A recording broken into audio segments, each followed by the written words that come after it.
Hello, I'm Jason Jelks, Manager of Software Development at Sensory Analytics. In this video, we're going to discuss how to create a recipe from scratch without knowing its thickness using the DFT-QA system. Okay, so again, to create a recipe where you do not know what that layer is, one of the best ways to do that is to establish a generic recipe that just is established for the particular spectrometer that you want. Easy way to do that is just go in and create a new recipe, go into the recipe assistant, and follow the questions and respond as best you can about the particular coding that you have. So we have a generic recipe, whatever units that you want to measure into. We're just going to do microns to make it simple right now. NIR, or Viz, or if you have one of the new ER sensors. And so we'll just use NIR for the moment. And we know that the coding that we're measuring at the time when it's being measured is dry. The result output, you can only go dry to dry in this particular case. The coding color, it's either going to be a clear coating, it may be a transparent coating that's got a little bit of pigment to it, gold. It could be a white, like a titanium oxide, or another color pigment, or it could also be metallic, like an aluminized coating. So we'll just make an assumption here that this is, we're measuring an aluminized coating. And so we'll say next, give it a layer name. When we are measuring in units other than microns, or if we're measuring in a wet state, we would need to have the wet density in respective units.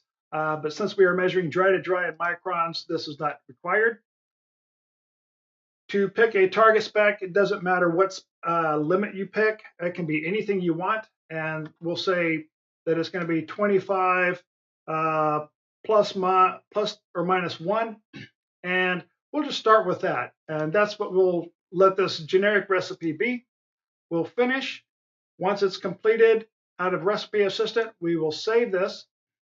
Then we can go into the QA offline or into the inline system, whichever one that is set up.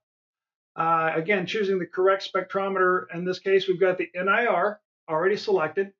We will come down to the generic recipe that we just created. We'll see that it's displaying the graph at 25 plus and minus 1, and we'll give it a work order number, and this will be allowing us to track what is there. So we will say new recipe 01. We'll make sure that our scan options are all set up, and perhaps I don't need to be at 200, so we can take this down to 1,000. For NIR is okay. We will click on the initiate, and that will get everything prepared. Before we click on scan, we would click on debug when we want to take debugs, when we're doing this particular process. And then we would click the scan, and then have to be moving the sample underneath the material at the same time. And as we can see, we get one reading with 244 total readings and only 20 evaluated. So it wasn't good enough to pass. So we also see that our debug is unchecked, so we can cancel at this point. And what we want to do now is go into the analysis tool. And this is the equivalent of the new lab software. And we can refresh, and we see that we've got our new recipe 01. So I want to load that information. And I can see here, I've got this sinusoidal pattern that I know it looks like good data, and it should be good data. I am just a little bit off in my peaks. I have this manual estimate that I can use. Now this is not, we haven't got any manual estimates yet, so this is from a previous cycle. I want to click on this pin button here so that I can dock this and keep that open. And I will then go to the top of one peak and hold down the mouse button, the left click, and I will drag to the opposite side of the next adjacent peak and let go. And this will show me what the approximation is in microns. I could do the same thing on the bottom with a different line, and I could see, again, the approximation of microns. So I can see this is all about 7.8 microns in thickness.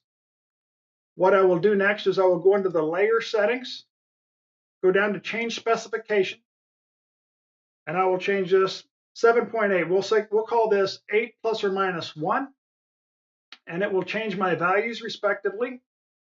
I'll say OK, and then when I do that, I see that here in the data, and I'm going to remove this from auto hide right quick.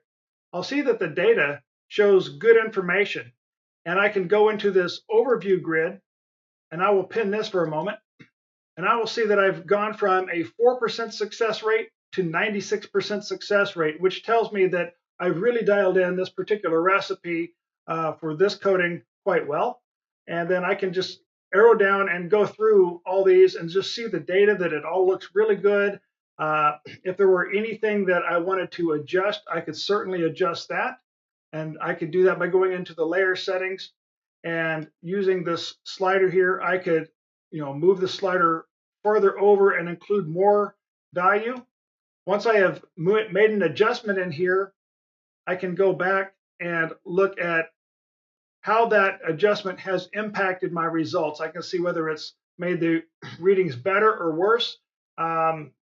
Seeing what we've got here looks really good for this particular set of data. So it's actually not a bad value. And then when we're done and we have this all set up and saved, we can hit the, as long as we're logged in as an admin, I can click on the save button, and I can either overwrite this particular recipe by clicking save, or I can create a whole new recipe. So I'll create this new recipe called SpecMetrics 01. I'll save that. And now I can go back into the QA or inline, and I can go down to my new recipe that I just created, SpecMetrics 01.